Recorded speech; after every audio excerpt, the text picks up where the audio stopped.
Welcome friends in my YouTube channel. Today I am discussing about the most important MCQ question in the course Farming System and Sustainable Agriculture, which is major course in agronomy and it's minor course in soil science and other. So we are already studied in this course in BSc and now MSc and other. So here is the first question is MCQ, which is related to fill in the blank. Crop is one which is sown at its optimum sole crop population in an intercropping situation. तो जो ऐसी soul crop है जिसे हम intercropping में use करते हैं तो उसे हम कहते हैं बेस क्रॉप। तो here first answer is base crop. And question number second, sugar cane plus potato is a best example of which cropping system. तो शुगर केन प्लस पोटैटो जो सबसे अच्छा एग्जांपल है ये होता है सिनर्जिस्टिक क्रॉपिंग का। तो सिनर्जिस्टिक क्रॉपिंग ऐसी क्रॉपिंग होती है जिसमें इंटरक्रॉप प्लस मेन क्रॉप की यील्ड जो होती है मेन क्रॉप की यील्ड इंटरक्रॉप से ज़्यादा होती है सोन करने पे, तो सिनर्जिस्टिक क्रॉपिंग कहते हैं। और ऐसा आइटम है कंपेनियन क्रॉपिंग जिसमें कि दोनों की यील्ड बराबर होती है तो उसे कंपेनियन क्रॉपिंग कहते हैं। Here are we moving to third question, active series of intercropping system mostly adopted in which country. तो एक्टिव सीरीज जो मोस्टली अडॉप्ट होती है वो इंडिया में अडॉप्ट होती है। और एक और सीरीज होती है रिप्लेसमेंट सीरीज जो वेस्टर्न कंट्रीज में इसे अडॉप्ट करते हैं। तो moving to our fourth question, is best example for ratooning cropping. तो सबसे अच्छा एग्जाम्पल रैतोनिंग क्रॉपिंग का वो सीक्वेंशियल क्रॉपिंग। सीक्वेंशियल क्रॉपिंग क्या होती है कि just after harvest of crop and the crop is sown, तो ये सीक्वेंशियल क्रॉपिंग है। Moving to our fifth question, aggressivity theory किसने दिया था। तो एग्रेसिविटी थ्योरी मिचेल गिलक्रिस्ट ने दिया था 1964, जिसे हम कहते हैं मैक गिलक्रिस्ट 1965 में ये थ्योरी दी थी उन्होंने। तो सिक्स्थ क्वेश्चन पर मूव करते हैं हम, mixed cropping is major form of cropping system in which farming region. तो मिक्स्ड क्रॉपिंग जो मेजर फार्मिंग रहती है ये ड्राई लैंड ट्रैक्ट में रहता है, जिसे हम ड्राई लैंड फार्मिंग रीजन कहेंगे। तो इसका आंसर है dry land. Moving to our seventh question, yearly sequence and spatial arrangement of crop and fallow in an area is called cropping pattern. तो क्रॉपिंग पैटर्न होता है ईयरली सीक्वेंस और स्पाइशियल arrangement, इसे हम क्रॉपिंग पैटर्न कहते हैं। One crop varieties grown alone in pure stand at normal density. अगर एक ही क्रॉप है या एक ही वैरायटी क्रॉप पूरे स्टैंड में तो उसे हम कहते हैं sole cropping.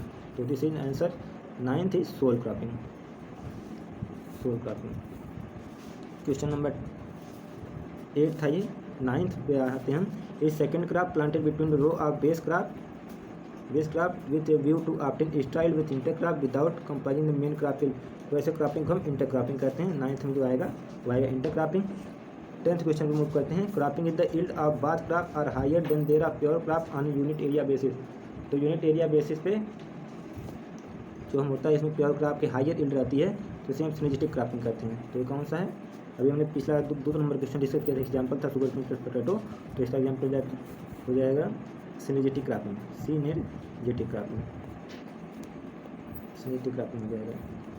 11th question,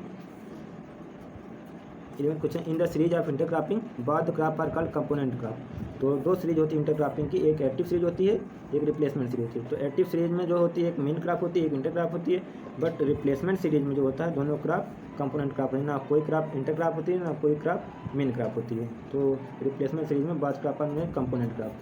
cropping is subsistence farming, ऐसी कौन सी क्रॉपिंग जिसे सब्सिस्टेंस फार्मिंग कहते हैं। तो मिक्स्ड क्रॉपिंग जो है इसे हम सब्सिस्टेंस फार्मिंग कहते हैं या सब्सिस्टेंस फार्मिंग कहते हैं। एक जीवन निर्वाह खेती है, फार्मर जो ग्रो करता है तो अपने सेल्फ के लिए ग्रो करता है, कोई इसमें मार्केटिंग सरप्लस नहीं रहता है। तो this cropping is mixed cropping. इसका आंसर है। 13 question, which cropping system prominent in India. जो इंडिया में क्रॉपिंग सिस्टम प्रोमिनेंट है वो है एक्टिव सीरीज इंटरक्रॉपिंग। इसका आंसर हो जाए active series intercropping prominent in India. PAR photosynthetically active radiation is directly related to rates of component crop. तो इसका आंसर अभी तक मिला नहीं है, हम श्योर नहीं है अभी इस बारे में। तो moving to our 15 question, is any direct or indirect harmful effect that one plant has another through the release of chemical substance. तो एलोपैथी एक ऐसा इफेक्ट होता है जो एक प्लांट को दूसरे प्लांट पर इफेक्ट पड़ता है, this is the indirect effect, but competition is direct effect, allopathy is indirect effect. So here the allopathy. Moving to our 16th question, in maize pulse intercropping system zinc should be applied to। तो मेज और wheat के मेज और pulse की intercropping में तो zinc जो अप्लाई करते हैं हम मल्चिंग का अप्लाई जो होता है वो दोनों का जो इंटरक्रॉपिंग रहेगा, इसमें एप्लीकेशन हम करते हैं ताकि कि एक क्रॉप दूसरे क्रॉप की न्यूट्रिएंट ना ले सके। तो इसमें एप्लीकेशन जो होगा 50 डे आफ्टर होगा। मेरे जो फर्टिलाइजर हम देंगे 50 दिन के बाद देंगे ताकि। Moving to our 17 question, is relative land area under sole crop that is required to produce the same yield achieving intercropping. तो इसके हम कहते हैं लेयर, लैंड इक्विवेलेंट रेशियो। तो लैंड इक्विवेलेंट रेशियो है LER, लेयर। इसे कौन दिया था? इसे दिए थे बिल्ले ने 1960 में दिया था इसे। इसमें होता है कि जो इंटरक्रॉप की यील्ड आती है तो लगभग बराबर होती है।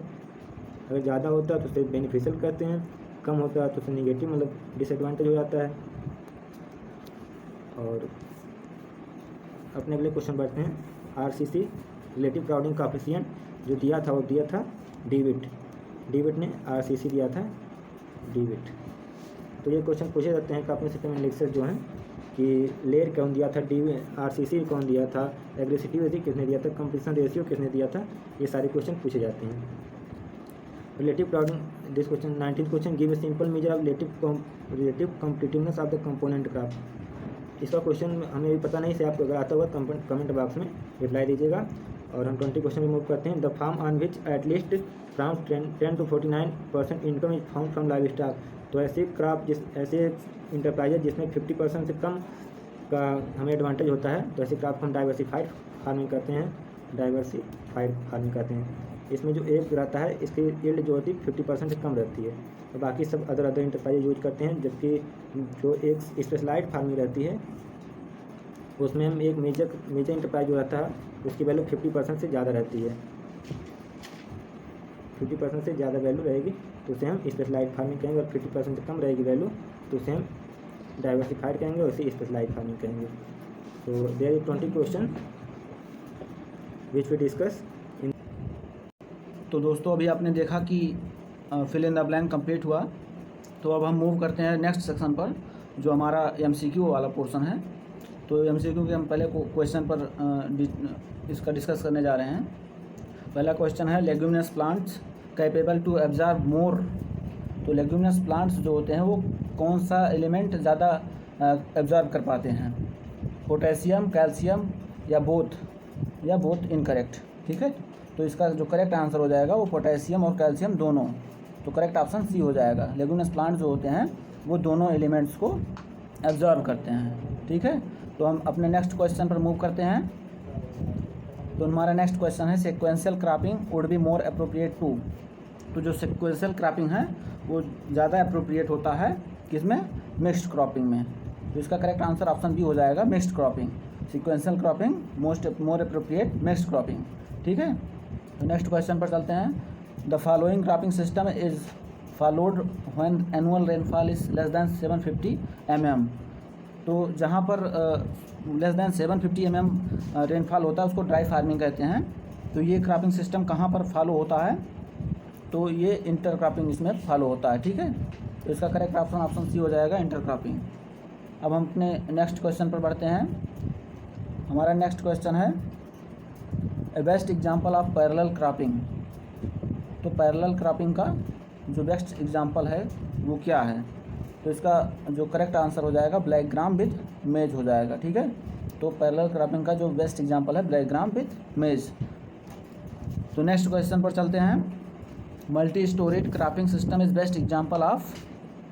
तो मल्टी स्टोरेज जो क्रॉपिंग सिस्टम है वो इसका जो सबसे बेस्ट एग्जांपल है वो एनिडेशन इन स्पेस है। इसका करेक्ट ऑप्शन हो जाएगा एनिडेशन इन स्पेस। तो अगर आपको वीडियो पसंद आ रहा हो तो लाइक, शेयर और सब्सक्राइब जरूर कीजिएगा अपने दोस्तों के साथ। तो हम इसी के साथ बढ़ते हैं नेक्स्ट क्वेश्चन पर। The cultivated land utilization index was proposed by. तो जो कल्टिवेटेड लैंड यूटिलाइजेशन इंडेक्स है वो किसने प्रपोज किया था? तो चंग ने। इसका जो करेक्ट ऑप्शन डी हो जाएगा, चंग हो जाएगा। तो इन्होंने इस इंडेक्स को प्रपोज किया था। तो बढ़ते हैं हम अपने नेक्स्ट क्वेश्चन पर। Major principal of farming system is. तो जो फार्मिंग सिस्टम का जो मेजर प्रिंसिपल है वो क्या है? इको बैलेंस, मिनिमाइज फसल फ्यूल या रिसाइकलिंग तो जो फार्मिंग सिस्टम का जो मेजर प्रिंसिपल है वो इको फार्मिंग भी है, इको बैलेंस भी है, मिनिमाइज फजल फ्यूल भी है, रिसाइकलिंग भी है, और यानी इसका जो करेक्ट ऑप्शन हो जाएगा ऑप्शन डी, ऑल। ठीक है, तो हम अपने नेक्स्ट क्वेश्चन पर चलते हैं। The upper limit from live stock in mixed farming under Indian condition. तो इंडियन कंडीशन के अंदर जो अपर लिमिट होगा लाइव स्टॉक का वो क्या होगा, 49%, यानी कि आपका ये डाइवर्सिफाइड फार्मिंग के अंतर्गत आएगा। तो इसका करेक्ट ऑप्शन सी हो जाएगा 49%। तो बढ़ते हैं हम अपने नेक्स्ट क्वेश्चन पर। हमारा नेक्स्ट क्वेश्चन है, farm commodity produced more than 50% of the total produce for sale is known as. तो मोर देन 50% जब किसी एक क्रॉप से प्रोड्यूस हो जाता है तो हम उसको क्या करते हैं, कमर्शियलाइज्ड फार्मिंग। इसका जो करेक्ट ऑप्शन हो जाएगा ऑप्शन ए, कमर्शियलाइज्ड फार्मिंग। तो हम अपने नेक्स्ट क्वेश्चन पर बढ़ते हैं। Soil potential can be increased by. जो सॉयल पोटेंशियल है वो इंक्रीज़ किया जा सकता है किसके द्वारा, तो इसका जो करेक्ट ऑप्शन हो जाएगा वो ऑर्गेनिक जो सब्सटेंसेस है उसको यूज़ करके हम सॉयल पोटेंशियल को इंक्रीज़ कर सकते हैं। तो हम अपने नेक्स्ट क्वेश्चन पर बढ़ते हैं। हमारा अगला क्वेश्चन है, ए farmer planted his first crop rice and after harvesting the first crop he introduce his second crop. एक मिनट रुकिए। तो जो हमारा नेक्स्ट क्वेश्चन है इसको फिर से पढ़ते हैं। A farmer planted his first crop rice and after harvesting the first crop he introduce his second crop potato in the field. This type of cropping pattern is known as. तो जब first crop हम कोई farmer grow करता है उसके just after second crop grow करता है तो उसका जो इस तरह के क्रॉपिंग पैटर्न को हम क्या कहते हैं, सीक्वेंशियल क्रॉपिंग पैटर्न। तो इसका स्ट्रक्चर कुछ इस तरह का बनता है, ये क्रॉप बोया उसके बाद नेक्स्ट क्रॉप फिर उसके बाद ग्रो कर दिया, तो इसको हम सीक्वेंशियल क्रॉपिंग कहते हैं। तो हम अपने नेक्स्ट क्वेश्चन पर बढ़ते हैं। हमारा नेक्स्ट क्वेश्चन है, the following is a type of complementary interaction in any cropping system. तो कम्प्लीमेंट्री क्रॉपिंग सिस्टम, कम्प्लीमेंट्री जो इंट्रैक्शन होता है इसमें जो दोनों क्रॉप्स होते हैं वो एक दूसरे के लिए बेनिफिटेड होते हैं। तो इसका जो करेक्ट आंसर हो जाएगा वो लेग्यूम इफेक्ट। इसमें जो क्रॉप्स होते हैं एक दूसरे को हेल्प करते हैं ग्रोथ एंड एस्टेब्लिशमेंट में। ठीक है, तो हम अपने नेक्स्ट क्वेश्चन पर मूव करते हैं। हमारा जो नेक्स्ट क्वेश्चन है, स्लैश एंड बर्न टाइप जो एग्रीकल्चर है वो उसे हम क्या कहते हैं। तो स्लैश एंड बर्न प्रैक्टिस जो होता है इसको हम शिफ्टिंग फार्मिंग भी कहते हैं। इसको और मेनली असम में यूज प्रैक्टिस किया जाता है। ठीक है, और इसको हम झूमिंग कल्टीवेशन भी कहते हैं। तो इसका एक और नाम, ये मोस्टली पूछा जाता है एग्ज़ाम में, तो इसको हम ध्यान देंगे कि जो स्लैश एंड बर्न प्रैक्टिस है एग्रीकल्चर में, इसको हम शिफ्टिंग कल्टीवेशन या झूमिंग कल्टीवेशन करते हैं। अब हम अपने नेक्स्ट क्वेश्चन पर चलते हैं। The major cropping system of India is. तो इंडिया का जो मेजर क्रॉपिंग सिस्टम क्या है, तो राइस व्हीट क्रॉपिंग सिस्टम है। इंडिया में मोस्टली जो क्रॉप ग्रो किया जाता है वो राइस व्हीट क्रॉपिंग सिस्टम के अंदर ग्रो किया जाता है। हम अपने नेक्स्ट क्वेश्चन पर बढ़ते हैं। Out of the following which is a not cropping season of India. तो इनमें से कौन सा ऐसा सीज़न है जो क्रॉपिंग सीजन इंडिया में नहीं होता है। तो जायद भी है, खरीफ भी है, राबी भी है, लेकिन ये काफिर जो है ये आपका इसका करेक्ट आंसर हो जाएगा कि ये क्रॉपिंग सीजन इंडिया में नहीं पाया जाता। ठीक है, तो अपने नेक्स्ट क्वेश्चन पर चलते हैं। The type of agriculture practised in India.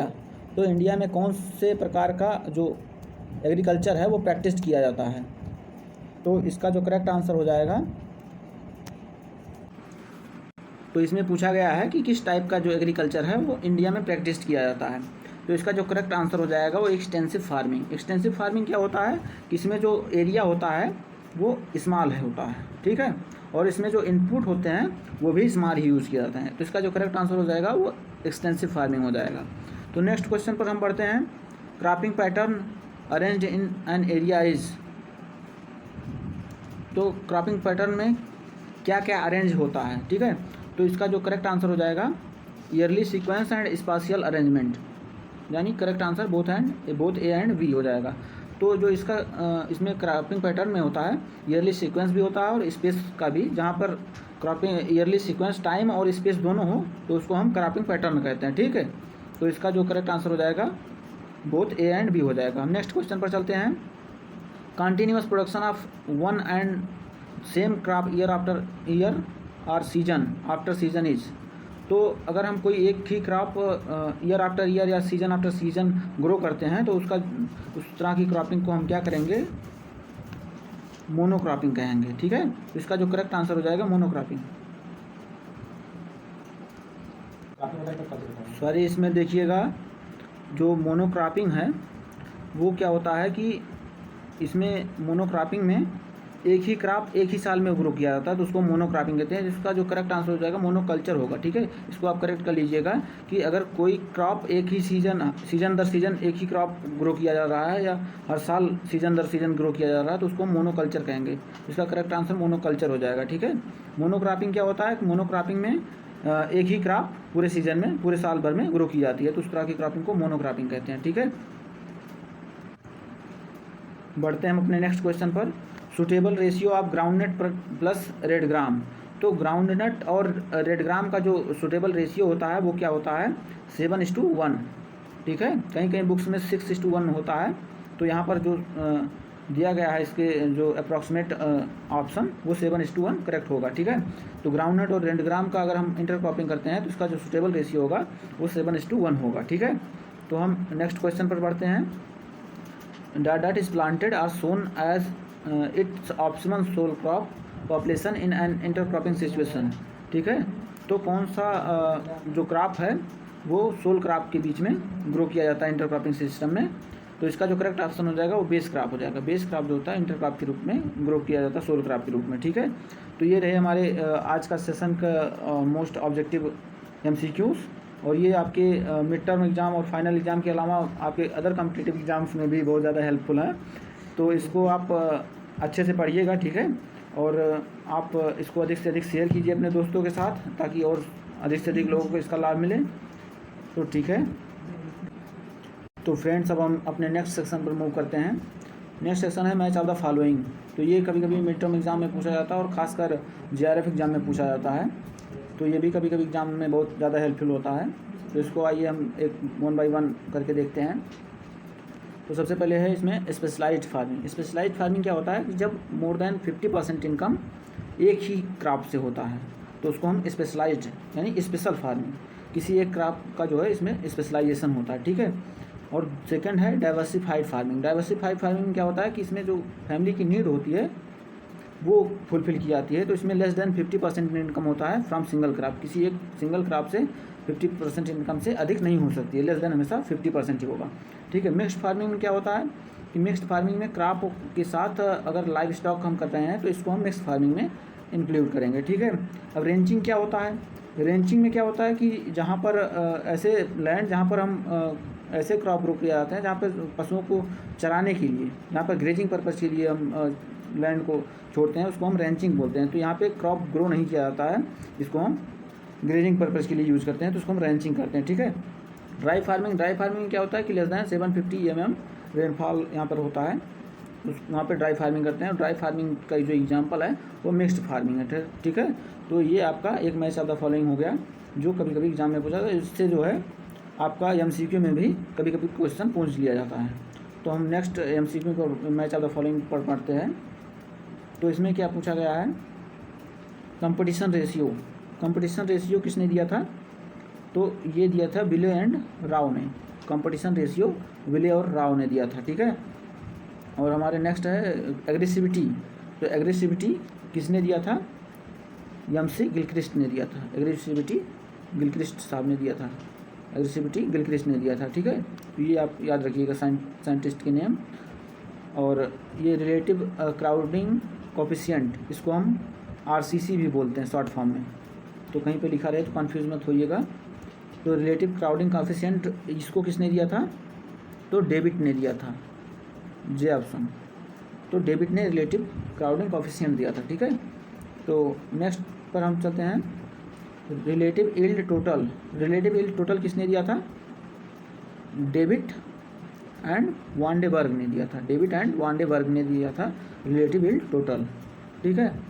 और ये क्रॉपिंग इंटेंसिटी इंडेक्स किसने दिया था, इसको दिया था मैग्ने एट आल ने दिया था। क्रॉपिंग इंटेंसिटी इंडेक्स किसने दिया था, मैग्ने एट आल ने दिया था, ठीक है। तो इसका जो हो जाएगा मैग्ने एट आल, ठीक है।